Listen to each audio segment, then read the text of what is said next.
Olá, seja bem-vindo, bem-vinda, bem-vinde ou bem-vindix. A partir de agora você adentra o universo do Não Existem Mais Cartas podcast.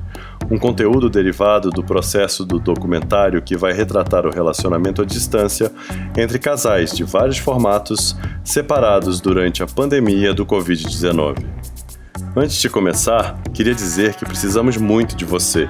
Divulgue nosso podcast para os seus amigos e conhecidos e apoie nosso trabalho. Somos mantidos por uma campanha de financiamento nas redes através de duas plataformas, o aplicativo picpay.me/não existem mais cartas ou apadrinhe a gente pelo Padrim, com M mesmo, padrim.com.br/não existem mais cartas.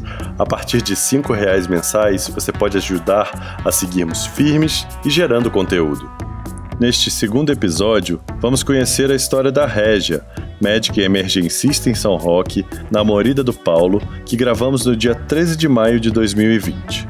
Claro que todo o material foi feito através da plataforma de videoconferência, já que o momento não permite o encontro e respeitamos a ciência. Eu sou o Arthur Schmidt, diretor e criador desse projeto, e a partir de agora você ouve nossa segunda entrevista do Não Existem Mais Cartas podcast. Simbora? Meu nome é Régia, eu tenho 46 anos, eu sou médica cirurgiã de formação, emergencista, intensivista, atuo nessa área de emergência desde que eu me formei. Eu me formei faz 22 anos, na área de UTI há cerca de uns 15 anos, mas sempre atuei na linha de frente de qualquer coisa, de qualquer emergência. Eu trabalho com isso a minha vida inteira, desde que eu trabalho como médica.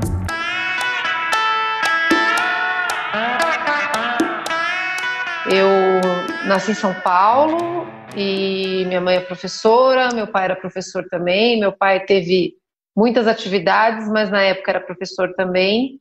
E com 4 anos de idade, depois de morar em São Paulo, eu vim para São Roque, que é uma cidade pequena. É uma cidade a 60 quilômetros de São Paulo, é uma estância turística, muito focada, muito voltada para gastronomia e eventos. E eu vim morar aqui porque é a terra da minha mãe. Minha mãe nasceu aqui, minha avó nasceu aqui, a família toda sempre foi daqui. Quando eu fui para o cursinho, com 18 anos, eu continuei entre São Roque e Sorocaba até fazer o cursinho, 1 ano de cursinho, e passei na faculdade. Aí eu fui morar em Campinas, fui estudar na Unicamp com 19 anos. Eu sou da 30ª turma da Unicamp, da Medicina Unicamp, e tenho muito orgulho disso. Eu acho que lá eu aprendi 70% do que é ser médica, do que é ter respeito pelo paciente e não ser só uma profissão, né? Ser um pouco mais do que isso. Não digo que é um sacerdócio, porque discordo, a gente ganha para isso, a gente não ganha mal, a gente está sempre empregado, não tem relação com isso de ser mercenário. Eu acho que estamos bem empregados, tem muita gente que reclama, mas não é a minha posição. A minha posição é de ter me formado, ter estudado para isso, de continuar estudando para isso. Acho que um ponto crucial do médico, que ficou bem evidente agora com essa pandemia e esse coronavírus, é que o médico não pode parar de estudar nunca. Porque o coronavírus estava parado, quieto, a gente não sabia nem bem o que era. De repente ele apareceu na nossa vida e a gente não sabia nada a respeito dele. Então nós, como médicos, e principalmente eu, como atuante da área de emergência, de UTI, tive que me virar nos 30, estudar, é muito webinar, é quase todo dia um webinar diferente, a respeito de tudo que estão discutindo, de epidemiologia, de infectividade, de tratamento, de tentativas de tratamento. Cada dia é uma coisa nova que a gente vai aprendendo. Ele pode cair na corrente sanguínea ou seguir se multiplicando dentro do seu nariz e descendo pelo sistema respiratório. Essa multiplicação do vírus pode ser inclusive a causa da perda de sensação de cheiro e gosto, que é a hiposmia, que muitas pessoas sentem nos primeiros dias da Covid. Os outros sintomas não aparecem na mesma hora, eles podem levar de 2 a 14 dias para acontecer, enquanto o vírus começa a tomar conta dos pulmões, que é o período de incubação. Então o médico ele tem isso, não é sacerdócio, a gente recebe, a gente ganha para trabalhar. Eu fiz um caminho meio torto na medicina, eu fiz residência de cirurgia do aparelho digestivo e descobri que eu não gostava tanto assim disso depois que eu já tinha terminado os 4 anos de residência. E aí eu fui correr para o que eu gostava mais, para o que me interessava mais, que era a emergência, que era a UTI, que era o paciente grave. E aí fui fazendo curso, fui me especializando, fui me focando mais para a área da terapia intensiva mesmo, da UTI. Eu sempre trabalhei em UTI aqui em São Roque mesmo. Eu não vou falar a marca, mas eu sou cooperada num sistema de saúde e trabalho já há 15, 16 anos com ele. Trabalhei no SUS, trabalhei muito no SUS, pós-formada, imediatamente formada, trabalhei na Prefeitura de Campinas, na sequência fiz residência, depois trabalhei na Prefeitura de Barueri, trabalhei na Prefeitura de Sorocaba, mas o que eu vejo do SUS é que é um sistema maravilhoso no papel, sensacional, incrível, não tem melhor no mundo no papel. Na prática, em alguns momentos ele deixa a desejar, mas o SUS, para mim, ficou desconfortável, porque eu tive formação, eu sempre estudei, sempre procurei estar integrada com o que estava acontecendo, e dentro do SUS você pratica uma medicina de meio século atrás, quase, em muitos lugares, porque você não tem o recurso, você tem o conhecimento, você tem a expertise, você sabe o que você tem que fazer, o médico sabe o que ele tem que fazer, mas você não tem o recurso para fazer. O SUS luta com dificuldades muito grandes, isso é conhecido de todos nós. Porque nós temos um sistema de saúde que, teoricamente, oferece saúde gratuita para toda a população, mesmo para aqueles que têm planos de saúde. Você opta por um plano, mas não perde o direito ao SUS. Em alguns países, perde. Então, isso foi me chateando em todos os lugares que eu trabalhei no SUS e acabei que, como eu estava bem aqui, fazendo o que eu gostava aqui, na UTI, na emergência, eu acabei optando por ficar só aqui em São Roque mesmo. Não ter que pegar a estrada também, eu trabalho a 5 minutos, literalmente, de carro, uns 15 minutos a pé de onde eu trabalho, de onde é o hospital, então eu fico muito tranquila aqui. Quando eu estava na faculdade, no 4º ano, eu engravidei, e nessa gravidez, eu perdi o bebê. Perdi um bebê de 7 meses. Ele já tinha nome, ele já tinha enxoval, ele já tinha tudo. Foi um óbito fetal, como se fosse um aborto tardio. E um pouco depois, passou um tempo, eu acabei engravidando de novo. Tive problema nessa gravidez também, tive que fazer repouso. Fiquei 3 meses de repouso até eu conseguir. Aí eu tive minha filha, aí eu tive a Maduzinha. Isso eu estava no 5º ano de faculdade, foi em 1996. E eu acabei trancando por conta não dela, mas por conta de ter feito o repouso, que eu te falei que eu fiz. Eu acabei me formando 4 meses mais tarde do que a minha turma de origem. Aí eu fiquei mais 2 anos em Campinas, fazendo residência de cirurgia. Nesse tempo a minha mãe ficou comigo lá. Enquanto eu me formei, terminei de me formar, fiz a residência de cirurgia, minha mãe e minha ex-sogra se revezavam e ficavam com a minha filha, com a Madu, lá em Campinas, para eu poder ficar com ela. E quando eu terminei a primeira residência, que depois eu fui para São Paulo, fazer mais 2 anos de residência, aí a Madu veio para São Roque morar com a minha mãe. Então minha mãe é meio que a segunda mãe mesmo da Madu, porque ela ficou 2 anos com ela aqui. Aí no 3º ano que eu terminei a residência de lá, eu já quis voltar para cá para criar ela aqui. Eu fui bem criada aqui, com bastante liberdade até, e eu quis criar ela aqui também, não em São Paulo. Então eu vim embora para cá. De você completar o porquê você levou ela para aí, queria saber sobre o seu ex-companheiro, o pai da Madu. Ele teve presente, não teve presente? Como é que foi esse processo aí na história? Quando eu engravidei, eu namorava, com o Ricardo, pai da Madu, e da segunda eu perdi, e a gente acabou, engravidei de novo, meio que na sequência, uns 6 meses depois. É difícil dizer, trauma da perda, é complicado.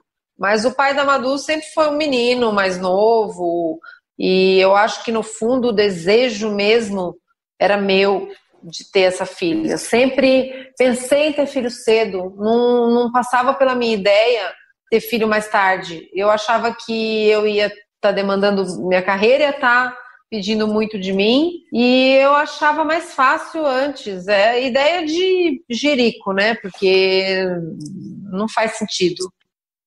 Eu já descobri com a minha terapeuta que eu tive uma adolescência tardia. Então eu dei PT no carro, engravidei, eu queria fugir com o namorado, tudo isso depois de velha, depois que eu já estava na faculdade, que já não fazia nem mais sentido tudo isso. E a gente tinha uma relação relativamente estável, mas ele era muito novo, ele é 4 anos mais novo que eu, e depois que eu engravidei, a gente já se separou logo em seguida. Não tivemos uma relação de casal nesse tempo. Tive ela sozinha mesmo, fui mãe solteira, sem nenhum problema. Nunca casei. Na verdade, com 46 anos, eu nunca casei. E a única experiência de viver mesmo, quase que maritalmente, com alguém, foi com o Paulo.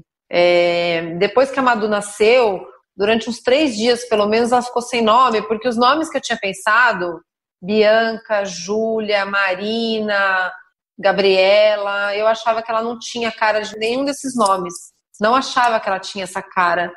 E a minha tia falou assim, minha tia, que é minha madrinha, falou: Régia, arranja um nome para essa criança, porque a gente tá chamando ela de Coisinha. Oh, coisinha tão bonitinha do pai. Oh, coisinha tão bonitinha do pai. Coisinha, vou arrumar um nome para ela. Aí falei, Eduarda, eu sempre gostei de Eduarda, mas eu falei, Eduarda vai ficar meio, né, muito em cima, assim, do mesmo nome da criança. Chamei ela de Maria Eduarda, a Madu.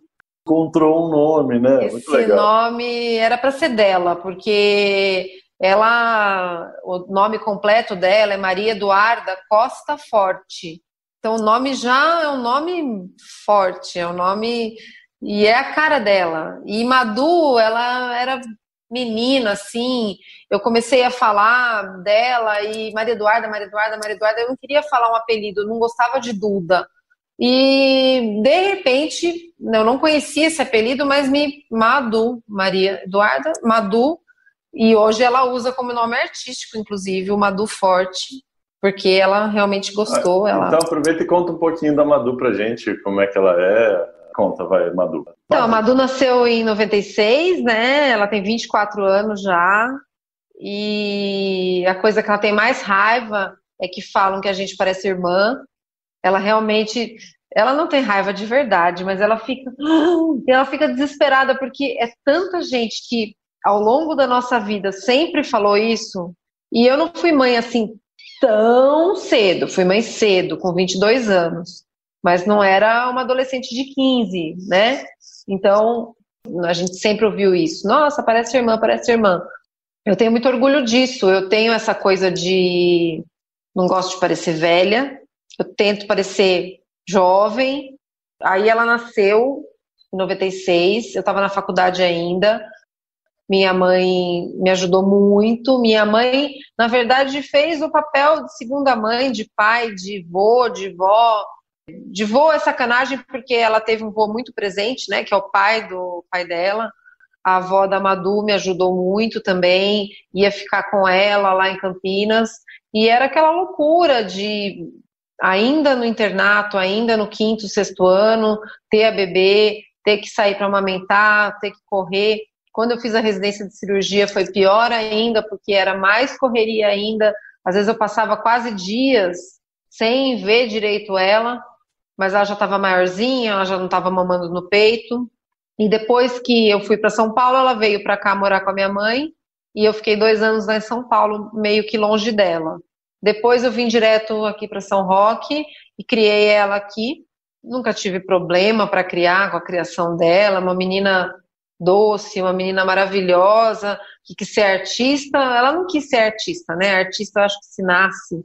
Ela já desde pequena mostrava que era muito artística, ela cantava, ela não podia ver um palco em qualquer apresentação de escola que ela já queria subir, e ela, durante o ensino médio, já meio que descobriu essa vocação na área de direção. Ela é boa, ela atua, mas acho que ela é melhor ainda quando ela dirige. Ela é bem, assim, meticulosa. Eu acho que ela tem isso da minha mãe, tem isso meu também, de ser perfeccionista.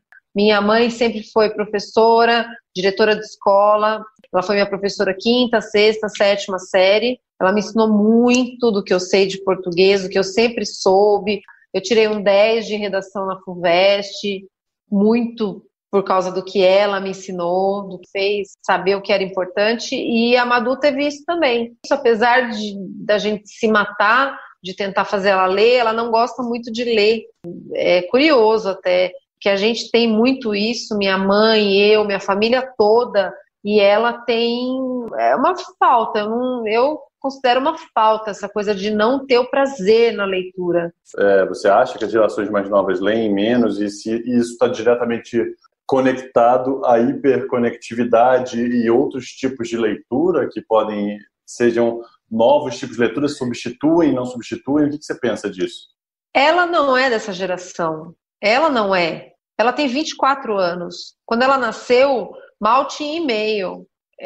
Celular, eu fui ter quando ela nasceu, era aquele grandão da Motorola que parecia um tijolo. Então, demorou muito para ela ter conectividade. Então, relacionar isso à conectividade no caso dela, eu não relaciono. Eu acho que é um gosto pessoal mesmo, de não gostar muito, de não ter tanto aquele tesão de ler, de se perder num livro.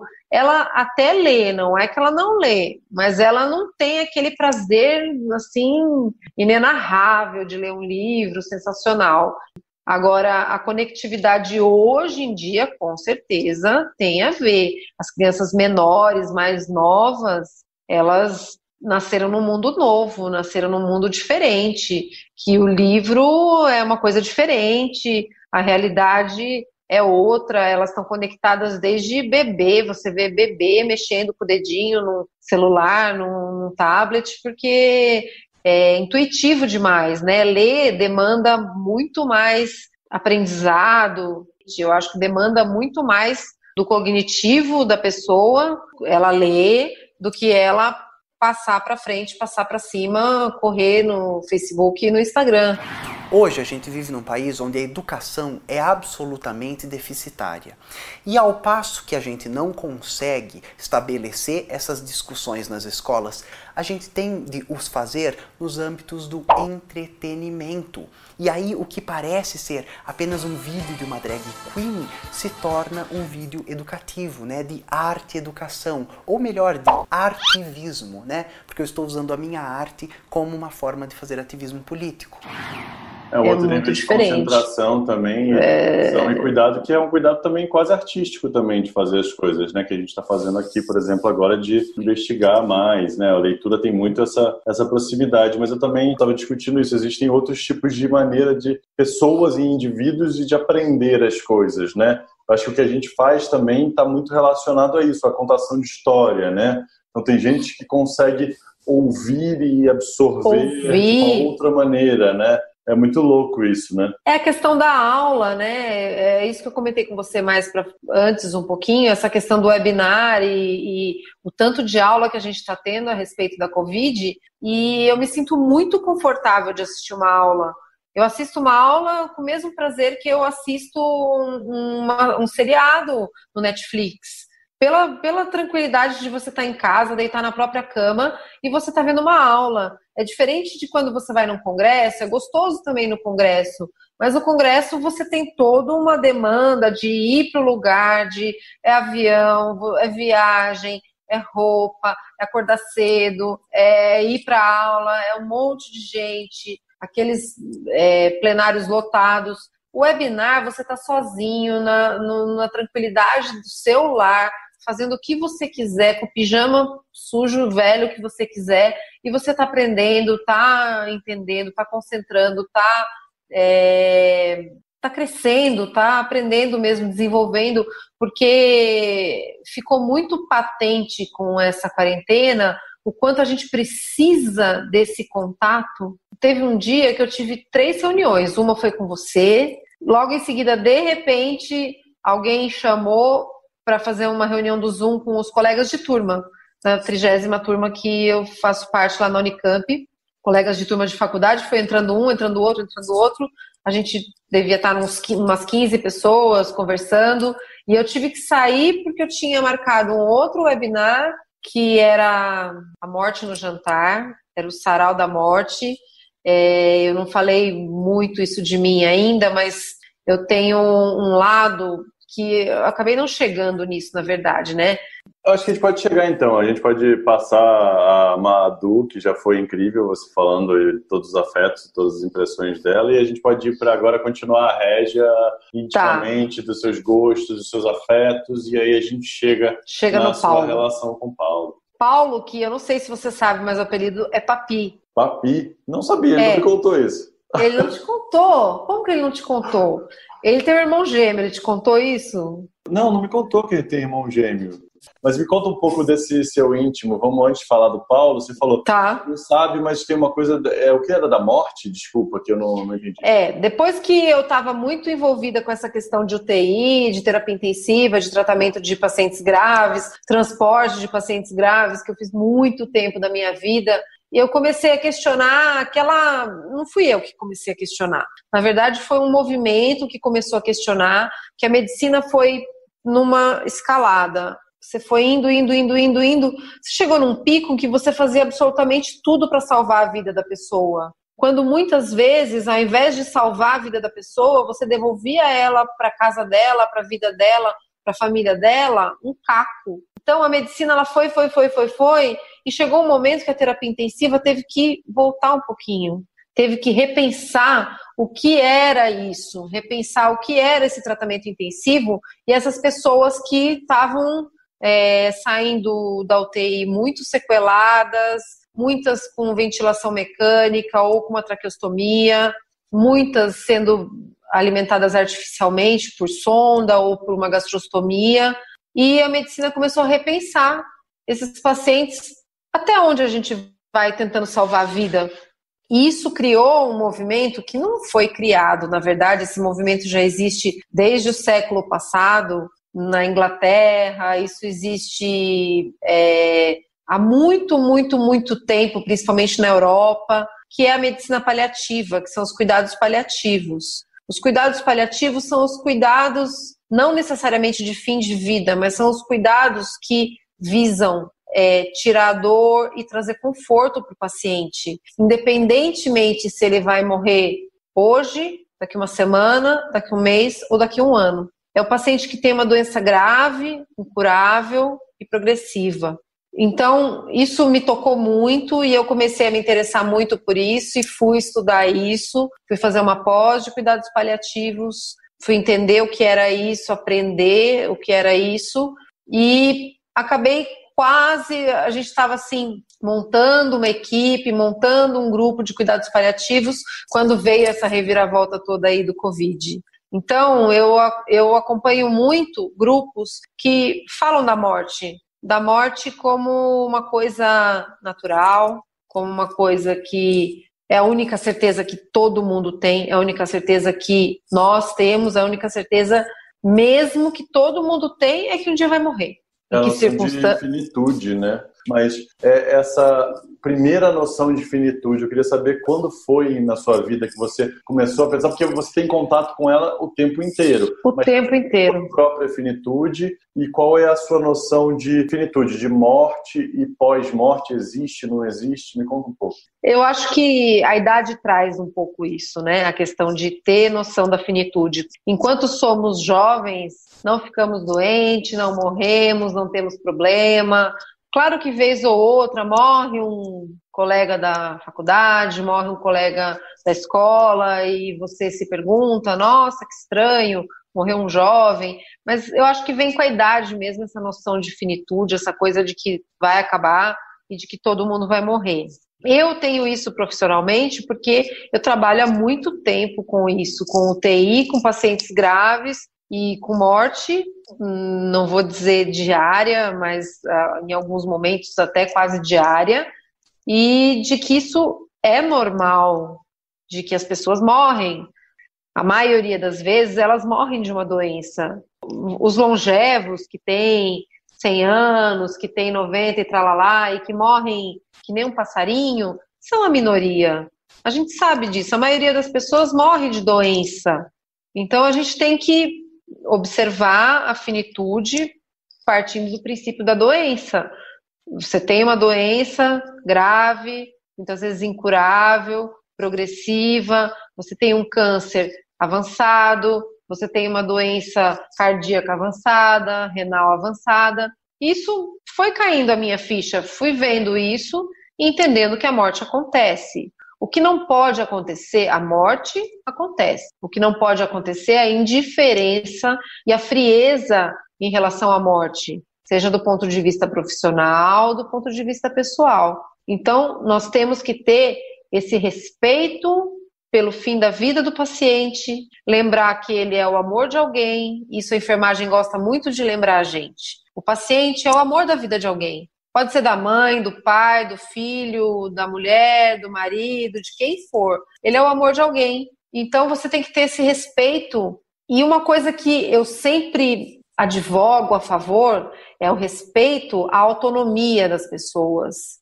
Hoje em dia, tem muita gente querendo decidir a respeito da vida dos seus entes queridos sem consultar os seus entes queridos. Tem muitas famílias que escondem de um velhinho, por exemplo, que ele tem câncer. Eu acho que tudo é uma questão de dourar a pílula. Você não precisa ser extremamente desagradável na forma de falar, porque você tem que falar de qualquer jeito para o paciente que ele tem câncer, mas existem maneiras de você deixar a pessoa entender que é um câncer e que o fim de vida dela está próximo, que provavelmente essa doença vai ser o evento final de vida dela. E a pessoa tem o direito de saber. Ela não pode ficar no escuro achando que vai melhorar, porque muitas famílias falam, vamos falar para ele que ele está melhorando, vamos dizer para ela que amanhã ela vai estar melhor. Nem sempre está melhor. Então, esses cuidados de fim de vida, com dignidade, respeito à vontade do paciente, sempre que possível, isso tudo está inserido no contexto dos cuidados paliativos. E eu acho que essa é a verdadeira medicina. Por isso, no dia que eu me for, eu me vou. E você também. Eu não quero ir. Eu quero ficar. Lamento, só tem um jeito de ficar. Ficar nos outros. Nessa hora, quero lembrar uma coisa. Morrer é ser esquecido. Claro que há pessoas que não são lembradas e nem devem porque foram malévolas. Há outras que não deveriam ter existido porque não nos fariam falta. Mas tem gente que nos faz uma falta imensa. É a medicina de você tratar o paciente e não uma doença. Os cuidados paliativos, pelo que você diz, ele tem esse cuidado de entender o indivíduo, né? Ele tem o cuidado de entender que quem é essa pessoa, cada pessoa é particular. Eu vou reverter a pergunta para o que a gente está passando hoje. Você acredita que no nosso governo federal ou no nosso governo estadual a gente está tomando as melhores medidas para preservar esses indivíduos? Essa é uma pergunta muito difícil, porque ela depende de tantas variáveis que eu não vou conseguir te responder de forma muito objetiva.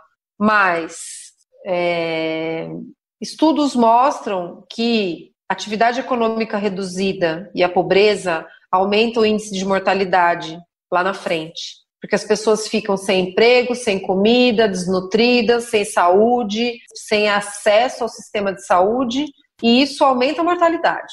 Isso é um fato. A Covid mata. Sim, a Covid mata. Tem um índice de letalidade que não é muito maior do que a gripe comum, do que a gripe que a gente está acostumado, H1N1, gripe A, gripe B. A letalidade dele não é muito maior, deve estar em torno de 1 a 2%. Nós temos muita subnotificação, então fica difícil falar de que número que nós temos realmente. Então, dizer que medidas que, até se eu for confrontar medidas do governo federal com medidas do governo estadual em São Paulo, elas são diametralmente opostas. O presidente fala, saiam de casa, vão trabalhar. E o governador fala, fiquem em casa, não trabalhem. O vírus chegou, está sendo enfrentado por nós e brevemente passará. Nossa vida tem que continuar. Os empregos devem ser mantidos. O sustento das famílias deve ser preservado. Devemos, sim, voltar à normalidade. Com todo o respeito que lhe cabe e que lhe devo e merece, não aceitaremos aqui o confisco de qualquer equipamento ou de qualquer insumo que seja necessário em São Paulo, repito, o epicentro dessa gravíssima crise de saúde no país. Agradeço as suas palavras, do governador, completamente diferente e dissociada por ocasião das eleições de 2018, onde Vossa Excelência apoderou-se do meu nome para se eleger governador. Então, eu acho que há muito pano para manga, muita zona de discussão. O Brasil não é um país maduro, né, para discutir isso tudo, porque joga-se tudo no termo de eu sou de esquerda, eu sou de direita. A discussão acaba sempre nisso. Até o vírus ganhou lado, né? Até o vírus ganhou lado, é de esquerda ou é de direita. Então, eu acho difícil discutir isso. Eu, como médica, prego o isolamento, porque eu acredito que é a melhor medida de você mitigar, diminuir a taxa de infecção, diminuir essa curva que eles falam, achatar a curva, que todo mundo fala de achatar a curva, mas à luz de novas teorias e comprovações científicas, eu não posso ser contra. Se em algum lugar está escrito que o isolamento traz mais mal do que bem, se isso me convencer, eu posso estar advogando para o outro lado. Eu acho que o grande problema da Covid é a transmissibilidade dele. É grave e é muito transmissível. Então, em alguns estados, que não é o caso de São Paulo, em alguns estados o sistema chegou no limite de 100%. Mas por quê? Nossa, porque chegou uma doença nova? Não, porque sempre foi ruim.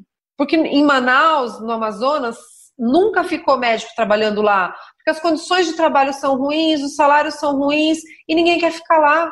Eles querem vir para São Paulo, para o Sul, para Minas, até para o Rio. Então, a Covid, a epidemia, a pandemia, escancarou o que a gente tinha de pior. O Brasil é o terceiro colocado em número absoluto de vagas de UTI. Você fala, nossa, é muito bom, tem vaga para todo mundo. Só que não, porque elas estão mal distribuídas. Lá no Amazonas, lá em Fortaleza, no Ceará, lá chegou no limite.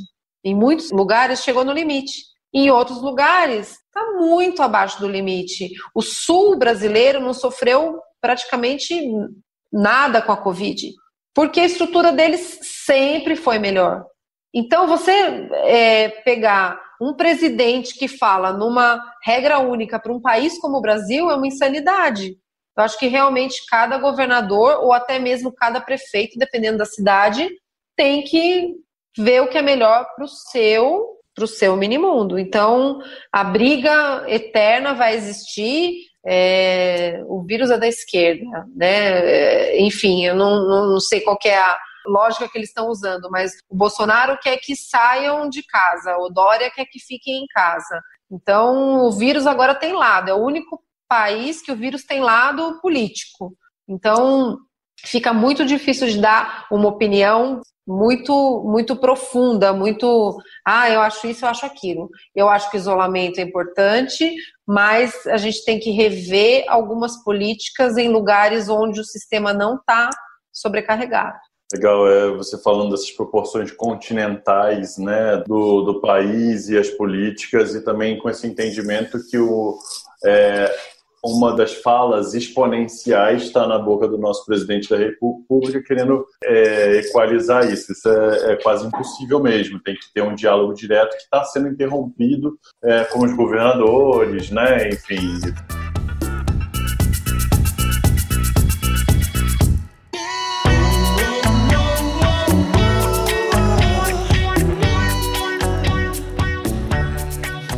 Em 2013, a Madu, eu mandei ela para o intercâmbio e ela foi morar, é bem diferente, né? As pessoas até perguntam, nossa, o que você mandou ela fazer lá?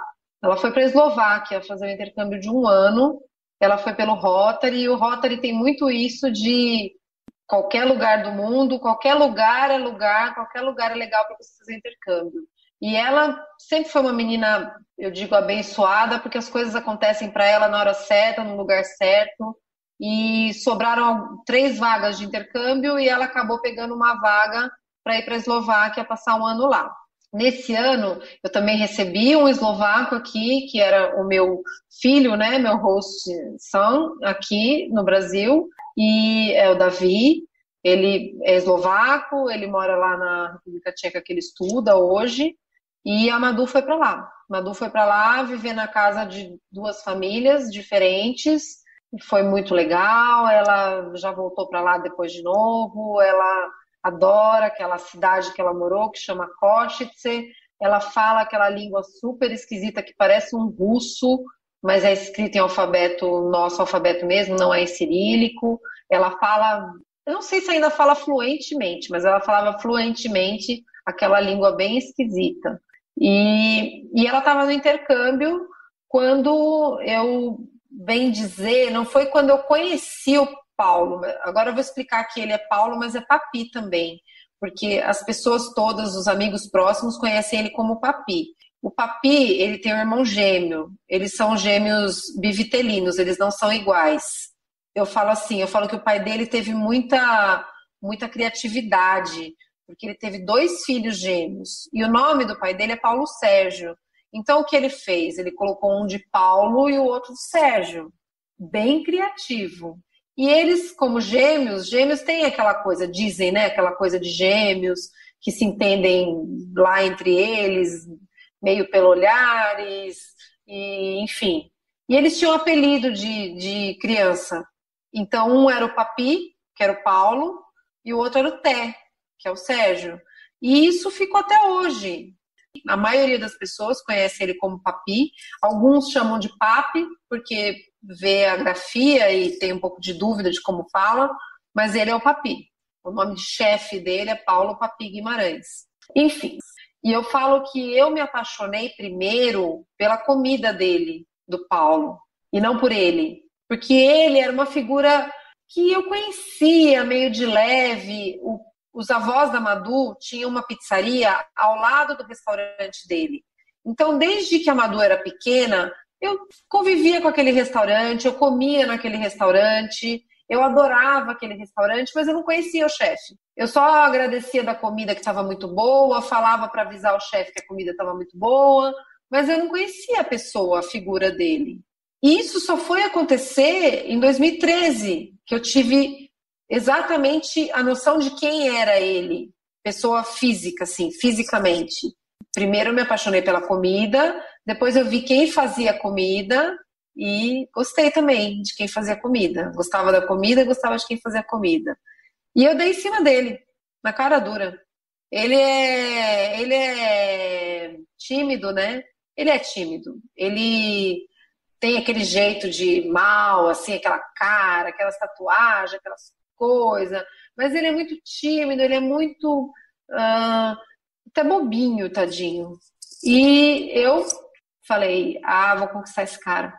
Fui atrás dele, virtualmente, né, Facebook, e manda mensagem, e manda uma mensagem falando que a comida estava boa, nossa, que maravilha, que isso, que aquilo, vai no restaurante, vai tomar um vinho no balcão onde ele tá. Enfim, fui me insinuando. E ele caiu, né? Deu certo. Ele se interessou também e foi reativo, foi favorável às minhas insinuações, e aí a gente começou a se falar por mensagem e pelo telefone, e isso e aquilo, e eu acho que a gente já tinha uma relação até mesmo antes de se encontrar, de estar junto, a gente já se gostou mesmo. Acho que eu gostei do que ele era, uma admiração, assim, sabe? Uma coisa de a pessoa que cozinha, eu tenho muita admiração, eu gosto demais, eu gosto muito de cozinhar, e eu acho tão maravilhoso a pessoa que chega ali, pega os ingredientes, 2, 3, e não sei o que, faz. E a comida dele é sensacional, a comida dele é maravilhosa. Desde que ele teve um restaurante durante 17 anos aqui, que foi esse restaurante onde eu ia, e eu não conhecia a figura dele. E eles mudaram de local. E foi quando eles mudaram de local, quando eu conheci o restaurante antigo, eu estava numa relação que durou uns 5 anos, e ele tinha um restaurante e a gente ia lá. Ele tinha o Deodoro, né, que ele colocou o nome de Deodoro porque era na rua Marechal Deodoro da Fonseca, aqui no centro. E quando ele mudou de lugar, ele chamou de Deodoro Bandeirantes, porque era na Avenida Bandeirantes, mas o Deodoro já tinha ficado como marca, né? Então ele continuou como Deodoro. Enfim, eu nem comentei, mas eu tinha essa relação na época que, antes disso, né? Antes de 2013, eu tinha essa relação. Então talvez até, obviamente, por isso, apreciava a comida, mas não sabia direito quem era o chefe, quem estava cozinhando. E depois que essa relação terminou, acho que foi por volta de 2012, e aí foi quando em 2013 eu conheci a figura do Paulo, do Papi, e aí, como eu te disse, investi nessa relação. Deu aquela stalkeada básica, né? Básica. Tipo, foi apaixonando pela comida. E aí, quando foi a primeira vez que você viu a figura, a imagem, e teve interesse por saber a imagem dele? Foi no restaurante mesmo, foi lá no Deodoro Novo, que ele estava sempre de doma, estava sempre lá, ele ficava na cozinha, mas ele ia para o salão para ver como é que estava acontecendo as coisas. O pai dele sempre lá também, o pai dele é uma figura, só usa calça xadrez, estava sempre ali no caixa. E ali eu vi o Papi, acho que eu estava com uma amiga, um dia tomando um vinho, e aí tomamos 2, 3 garrafas de vinho. Falei, agora eu vou lá falar com ele, E fui mesmo falar com ele, e conversamos durante um tempo, eu pus meu vinho ali, e ele lembra desse dia que eu fiquei lá na frente do balcão, conversando, e ele talvez tenha demorado um pouco para relacionar que era eu quando eu mandei mensagem, pedi amizade no Facebook, mandei mensagem no Facebook, e a gente começou a se falar. E aí, como eu disse, a relação foi acontecendo meio que virtualmente, porque quando a gente se encontrou pela primeira vez, parece que já tinha rolado, já estava acontecendo. Parece que ele me levou na casa do irmão dele na primeira semana e já me apresentou como namorada, e os amigos, e a família, e todo mundo. E tipo, aconteceu muito rápido. Nesse período, não vou dizer que foram tudo flores, porque ele era um cara bem mais difícil do que ele é hoje. Ele era mais explosivo, não é agressivo, nunca foi agressivo, mas mais explosivo mesmo, mais de reacional, eu acho. Ele era mais reacional. E em alguns momentos ele foi muito cruel comigo, ele terminou comigo algumas vezes, umas 2 ou 3 vezes, que eu me lembro. E se não dependesse de mim, talvez a gente não estivesse junto, porque eu fui insistente, eu fui bem persuasiva e tentando mostrar para ele quanto eu gostava, o quanto ele era importante, o quanto que eu achava que era importante para ele também.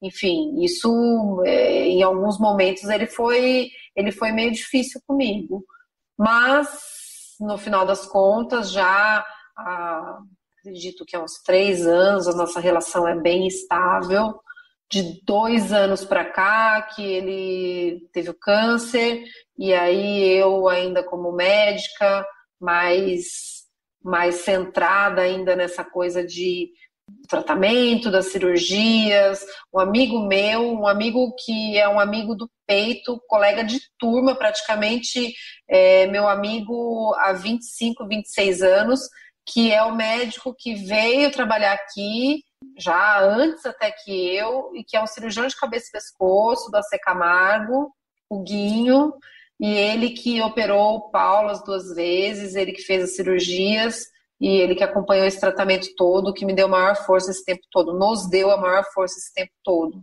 Então, eu acredito que depois que aconteceu o câncer, isso, de uma certa forma, aproximou muito mais por uma questão emocional também. O câncer, eu cansava, sabe aquela história de eu te falei. Ele fumava que nem uma chaminé. Ele fumava 2 maços de cigarro Marlboro vermelho desde que ele tinha 17, 18 anos. Ele fumou 30 anos. Eu falava, você fuma demais, isso vai trazer um problema para você. Ele, quando eu conheci ele não tinha apego à vida. Ele falava que se ele tivesse que morrer, ele morria, não tinha problema nenhum. Não que ele não fale isso hoje, ele fala isso hoje, mas ele fala de uma forma diferente. Hoje ele se protege, hoje ele está fazendo a quarentena de forma certinha, ele não quer que ninguém chegue perto dele, ele está na casa da mãe dele, que é onde ele morava, que ele fica um pouco lá, um pouco cá, mesmo antes disso tudo ele ia uns dias para casa dele, e isso sempre foi muito normal pra gente. Mas hoje ele dá mais valor, eu sinto. Eu acho que ele passou por momentos difíceis em que a morte bateu mesmo na bunda. Sabe, a água bate na bunda, a morte bateu mais perto, ele se sentiu, ele ficou bem ruim, ele precisou usar sonda, ele fez 2 cirurgias, ele abriu o pescoço inteiro daqui a aqui. Foram momentos difíceis, quando ele estava fazendo radioquimioterapia, ele passou, eu passei por 2 perrengues com ele, em que ele, apagou assim, de repente, e um deles eu achei que tinha sido até mais sério do que realmente foi, achei que era mais grave. Passamos momentos muito difíceis, e esses momentos difíceis fortaleceram a relação. Aí quando falam assim, nossa, você vai ter que ficar longe dele, não sei quanto tempo, daí eu penso, nossa, 2020, esse ano tá sendo ruim, que falavam, 2019, nossa, foi horrível, espera para ver 2020. 2020 veio, e para a maioria das pessoas tá nesse, nossa, 2020 tá horrível, porque quarentena, coronavírus. Sinceramente, para nós, 2019 foi muito mais difícil porque ele estava muito ruim. Ele estava fazendo radioquímio, ele tinha feito cirurgia e foi muito mais difícil. Tanto que culminou no final do ano comigo tendo uma crise de pânico.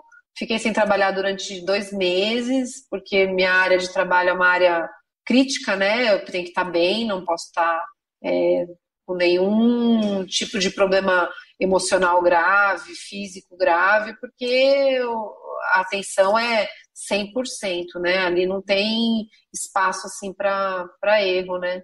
Então, 2019 foi muito difícil, foi um ano muito difícil para nossa relação por conta da saúde dele, depois acabou por conta da minha saúde, e 2020 era para ser um ano de ser tudo suave, né? Ele com câncer em remissão, eu trabalhando menos, porque quando aconteceu tudo isso eu acabei redimensionando o meu trabalho e sabendo que é uma das coisas mais importantes da minha vida, mas não é a mais importante. Então eu redimensionei isso, trabalho bem menos agora, trabalho menos tempo, menos horas, e consigo dar atenção total ao meu trabalho, consigo dar atenção total a tudo que está no meu alcance, mas trabalhando menos. Você acha que tudo isso que você falou antes da coisa da morte, né, tipo da medicina paliativa, esse estudo já te preparou para esse momento com o Paulo? E como você falou, né, 2019 foi um ano mais difícil e te trouxe um outro entendimento sobre esse momento de 2020 da pandemia? Com certeza. Com certeza. Como eu te digo que 2020 está sendo mais fácil que 2019, porque a gente está bem, né? Tirando um pequeno detalhe que agora minha mãe, no meio da pandemia, vai ter que fazer uma cirurgia, porque ela está com um tipo de tumor também que vai precisar ser operado e não vai demorar muito, vai ser nas próximas semanas. E até aí estava tudo bem e 2020 estava sendo melhor ainda que 2019.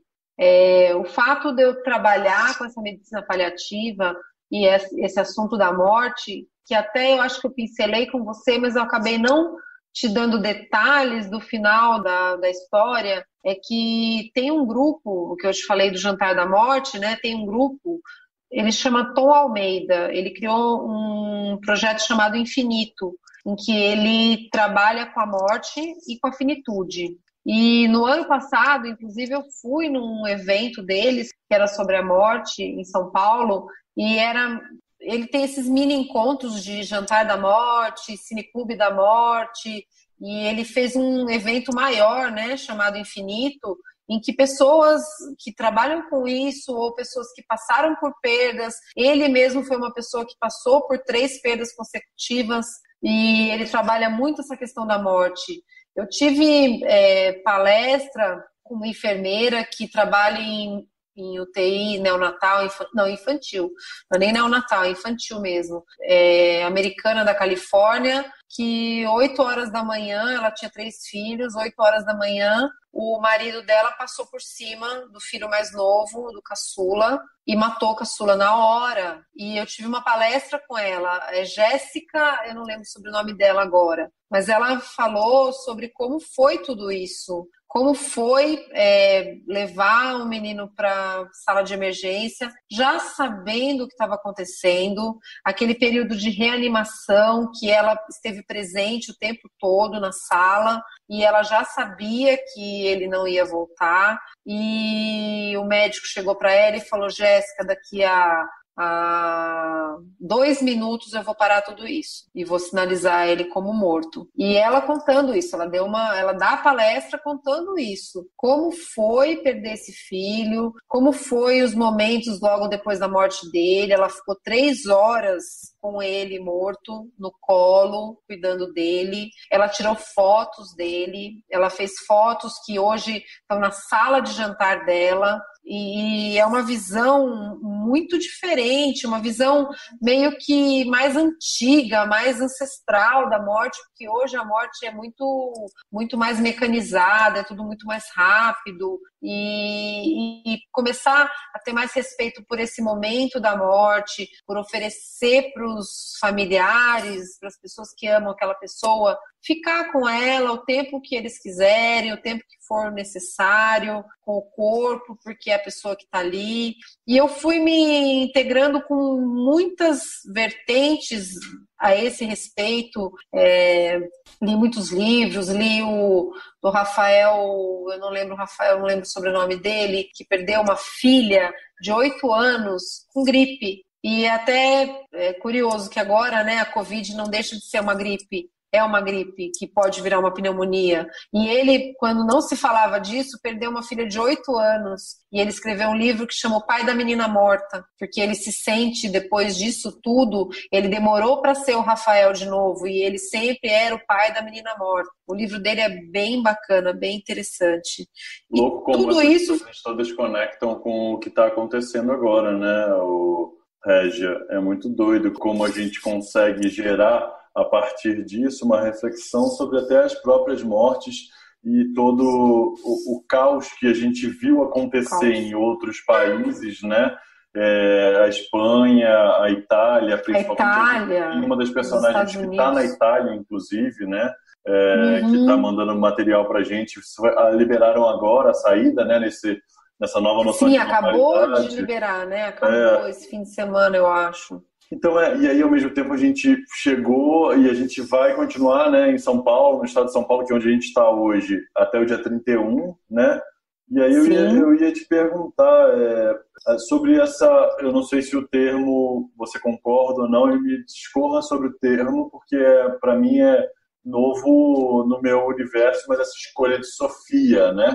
Que também permeia o caos do sistema público e também o trabalho do médico também, que também, de alguma maneira, e você acha que isso está conectado a alguma questão financeira? Você acha que, por exemplo, se escolhem os mais jovens em detrimento dos mais velhos?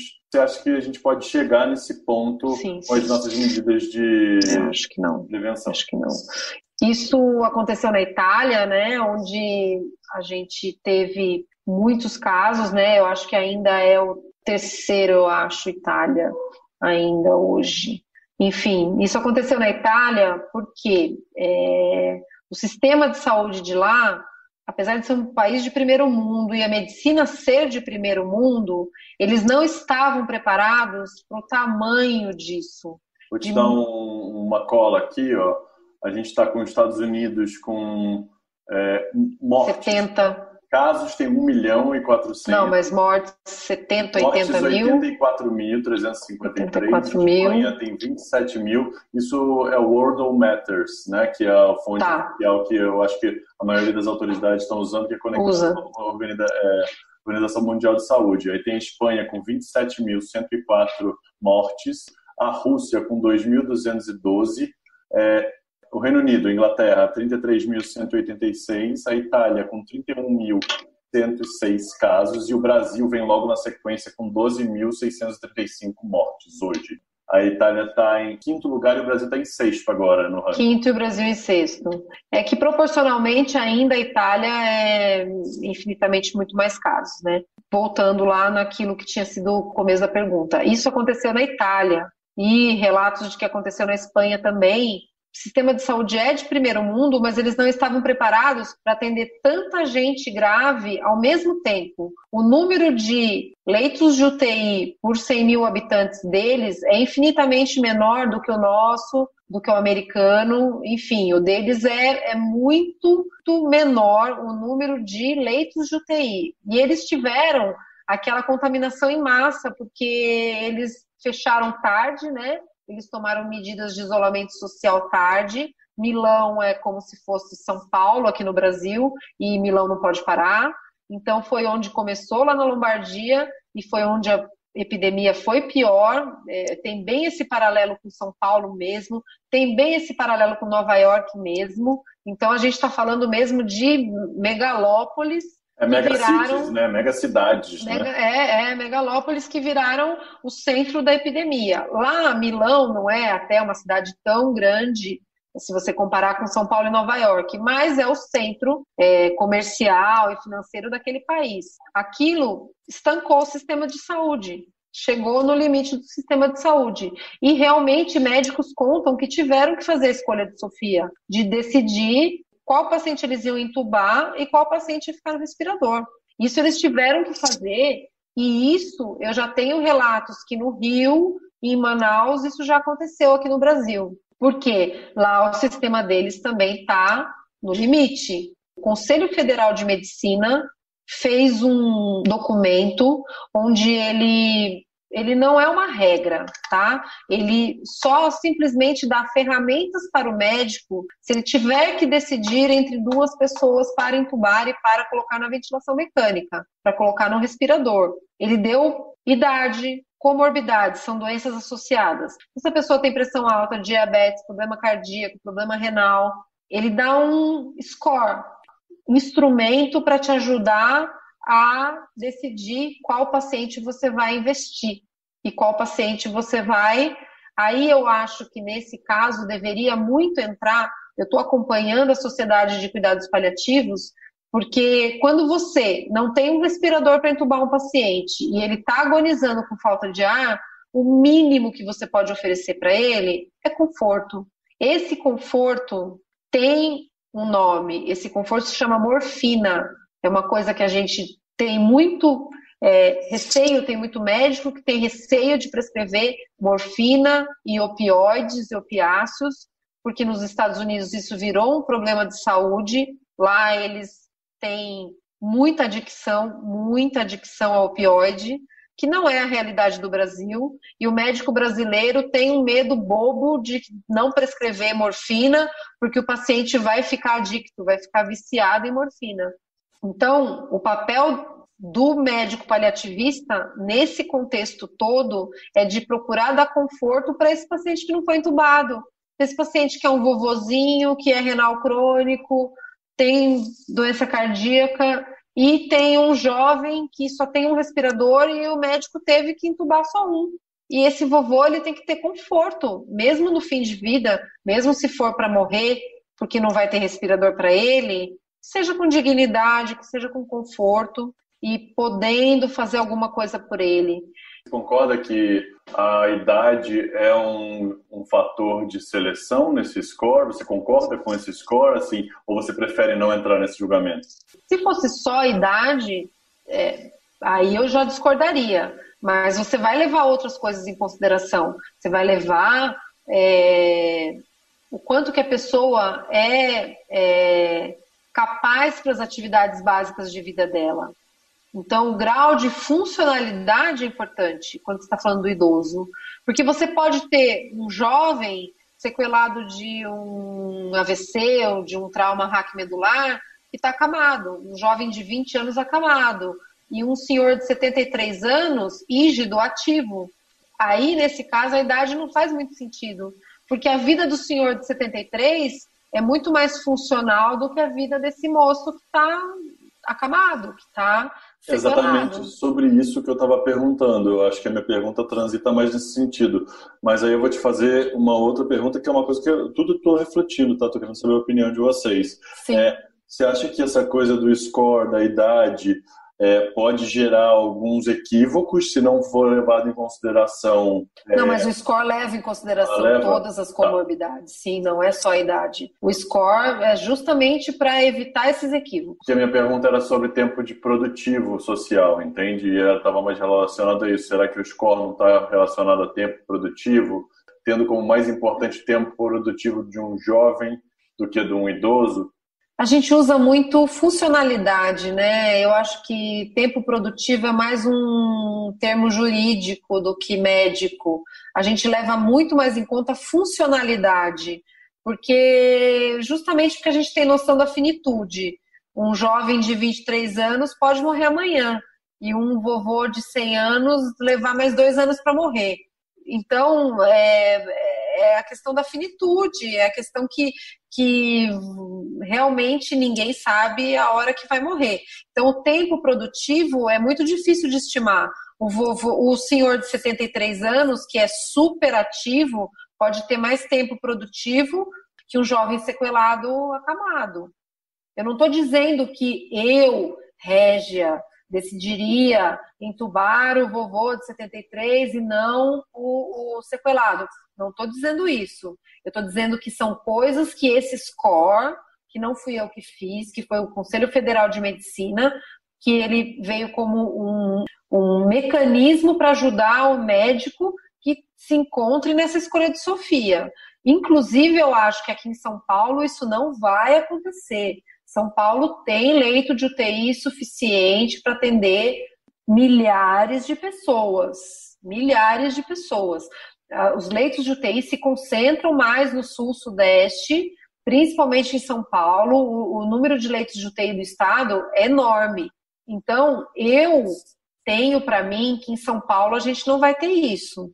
Eu acho que mesmo a cidade de São Paulo consegue mandar pacientes para o interior, está mandando um pouco de pacientes para o interior, porque a cidade já está chegando no seu limite, mas tem muito leito privado que está sendo alugado pelo sistema público, pelas prefeituras ou pelo Estado, está sendo alugado um leito particular para colocar um paciente público, para colocar um paciente que seria do SUS.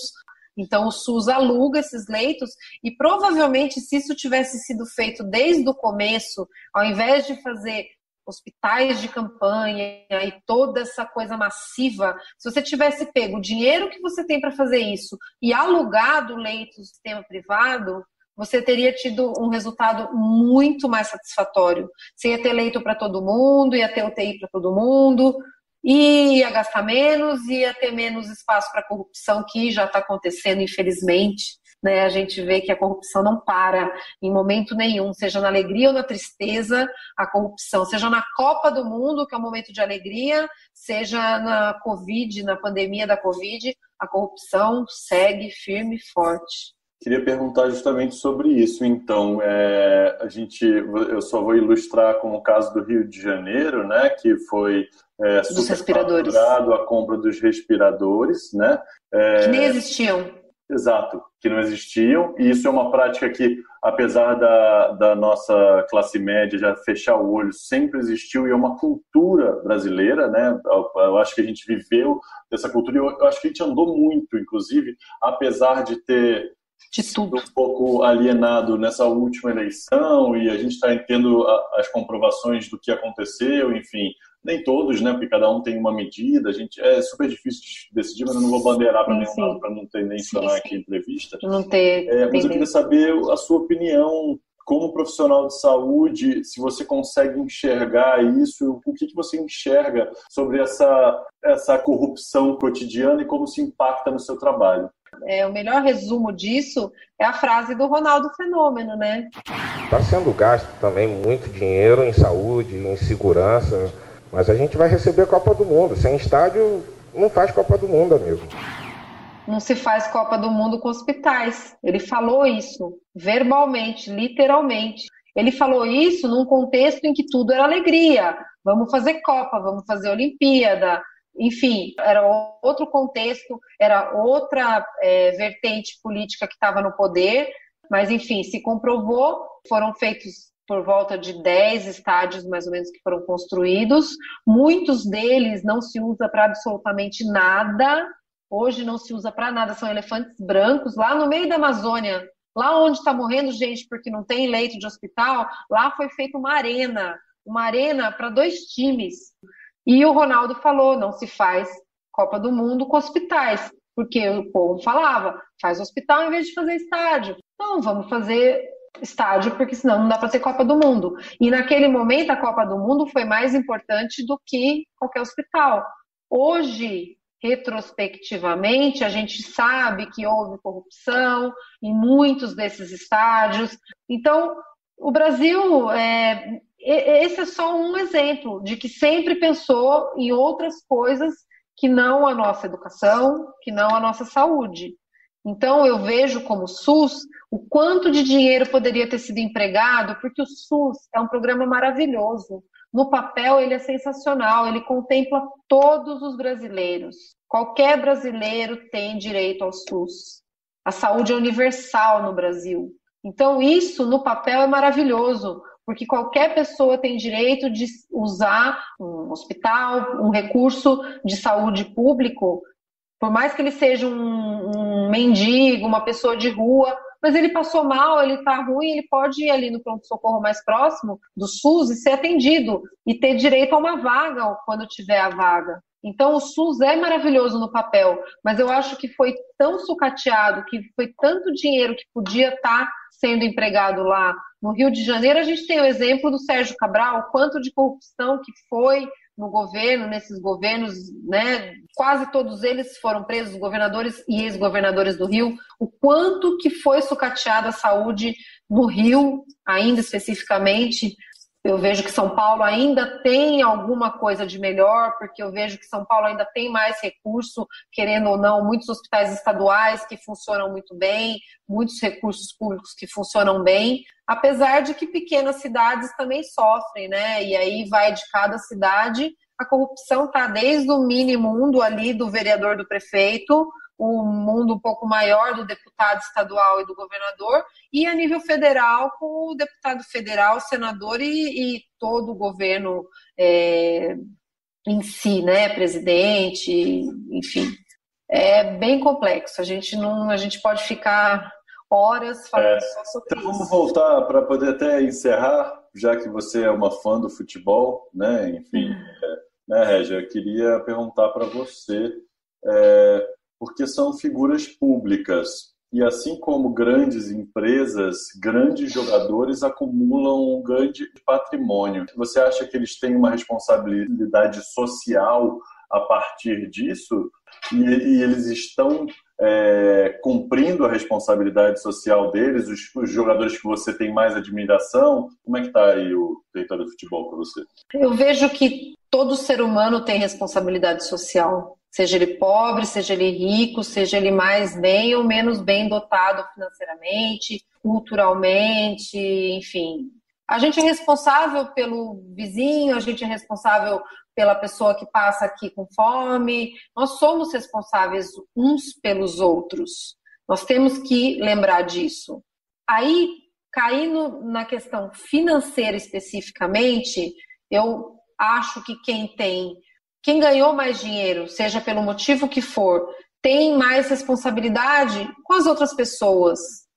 Então, assim como eu fiz a minha doação para um local onde eu achava que deveria ser feita a minha doação, assim como a pessoa que trabalha num emprego mais simples, mas acha que pode ajudar uma pessoa que está precisando mais do que ela, o jogador de futebol ou qualquer pessoa mais que tenha mais recursos financeiros, que tenha mais dinheiro mesmo, tem responsabilidade, de repente, com a própria comunidade de onde ela veio.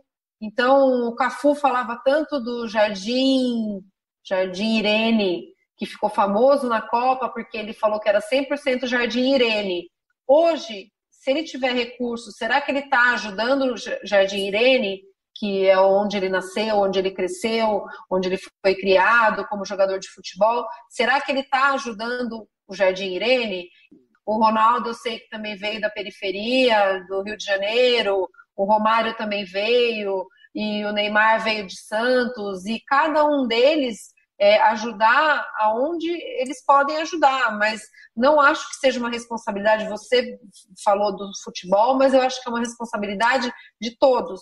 Como eu doei o que eu pude doar, eu acho que cada um tem o seu quanto posso doar, dentro da sua limitação, e aí a gente está falando de contas que tem R$1.000, de contas que tem 10 mil, de contas que tem 100 mil, de contas que tem 1 milhão e de contas que tem 100 milhões.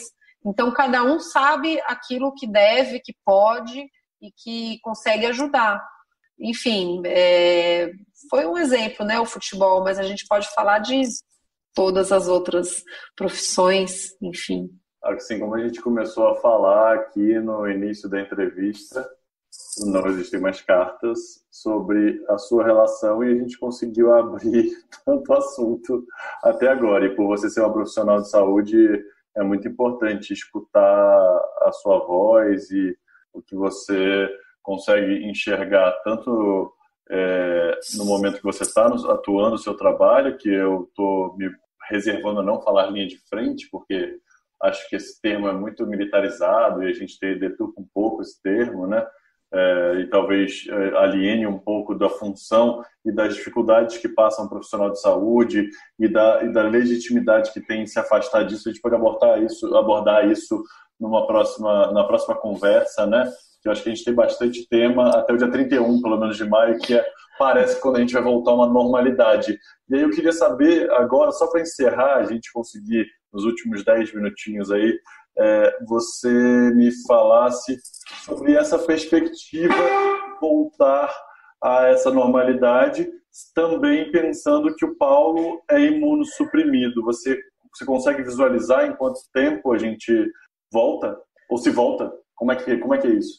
Eu, sinceramente, espero a vacina.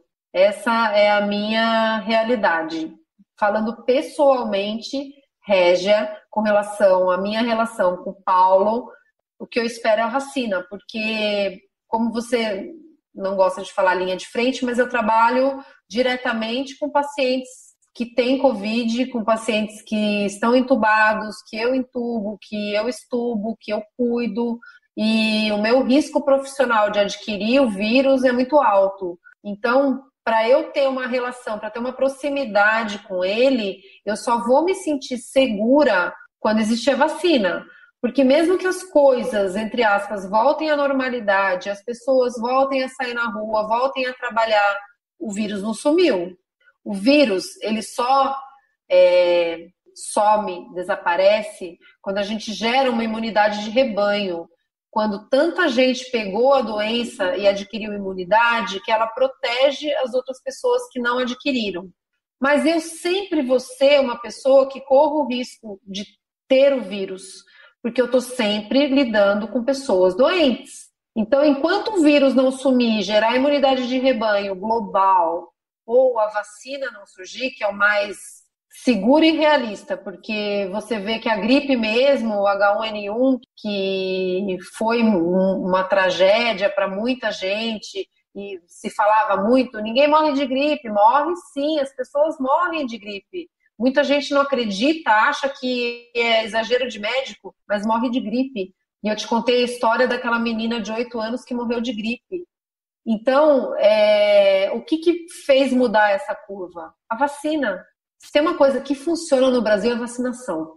Funciona muito bem. Apesar da gente estar tendo sarampo, né, que acabou escapando aí de uma forma, talvez um pouco pelo movimento anti-vacina, um pouco pelos imigrantes que vieram de outros países sem vacina, enfim, a gente não sabe bem o motivo. Você vai no posto, você quer colocar em dia as suas vacinas, você vai lá, você toma, leva a sua carteirinha, toma quantas vacinas forem necessárias, 3, 4, para atualizar a sua carteira de vacinação, tudo de graça, tudo vindo do sistema público. Então, a hora que se descobrir a vacina, que conseguisse sintetizar a vacina, e já tem pessoas muito otimistas, e eu vou te dizer que os mais otimistas acham que pode estar pronta até setembro. Mas isso eu estou falando de pessoas extremamente otimistas.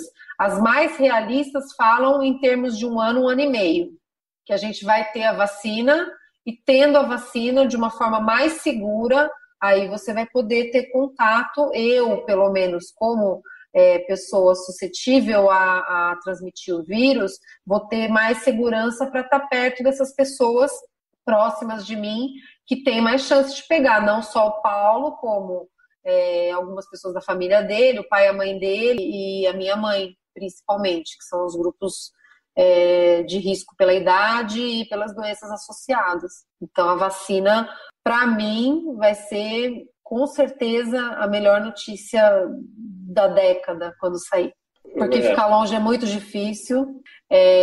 Tem essa vantagem da gente estar num mundo muito internetizado, então tudo isso de se falar várias vezes por dia, a hora que dá vontade, da saudade se fala, mas o abraço, o toque, o próprio toque entre amigos, né? O brasileiro é muito cordial, muito amável e abraça, beija todo mundo, e a gente vê todas as pessoas em todos os lugares não se encostando, não tendo contato físico. O abraço tem propriedades terapêuticas, já é comprovado isso. O tempo de abraço apertado traz um conforto para as pessoas que às vezes o remédio não é capaz de trazer. E isso está tudo em aberto, está tudo esperando a vacina. Muito obrigado por participar, Régia, do Não Existem Mais Cartas. Eu estou muito feliz por você e por Paulo. Eu estou morrendo de medo até onde isso vai dar, sabe? Tipo, por vocês, por mim, por não sei como é que vai ser, o que é essa coisa de encarar essa morte, sabe? Essa finitude. Não é o fim do mundo, gente. É mais um vírus, e já teve tantos vírus e piores, e que o ser humano conseguiu controlar. A gente vai sair dessa, vamos sair dessa sim, vamos voltar à normalidade, entre aspas. O novo normal, né? Obrigado, querida. Valeu. Fica firme aí e... Tamo junto. É nóis. Tamo. Beijo. Valeu. Tchau. Tchau.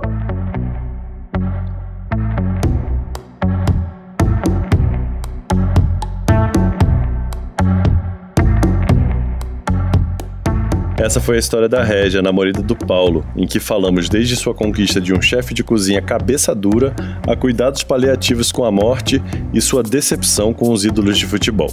Esse foi o 2º episódio do Não Existem Mais Cartas podcast. Aqui é assim, a gente entende o momento em que vivemos e queremos que você escute essas vozes. Tem muito mais colaboradores vindo por aí. E se você curtiu, ajude a gente a encontrar mais e mais colaboradores. Divulgue para os seus amigos e conhecidos para seguirmos firmes e gerando conteúdo. Mande comentários e faça avaliações pela plataforma de áudio que você mais curte. E assim, o nosso podcast vai ganhando força e relevância para chegar em mais e mais gente. Se você quer contribuir de alguma outra forma, é só mandar um e-mail para colaborenemc@gmail.com ou nas nossas redes sociais, através do perfil do Insta, @colaborenemc, e da fanpage do Facebook, Não Existem Mais Cartas. Eu sou o Arthur Schmidt, idealizador do Não Existem Mais Cartas, e agradeço a todos que estão comigo nesse projeto. Na produção, Luísa Vassalo, na edição de áudio Compasso Lab, no conceito gráfico Felipe Bezerra, assistência de direção Marcela Alvarenga, trilha sonora Lobo Husky Pablo Piazzolla. Este episódio usou áudios de Beth Carvalho, Coisinha do Pai, Átila Yamarino, Como são os sintomas da Covid-19, Drauzio Varela, Sistema de Saúde no Brasil, coluna 43, Rita Von Hunt, Delivery de Conhecimento, TV Lance, Absurdo, Ronaldo diz, não se faz Copa do Mundo com o hospital. Até o próximo episódio. Simbora!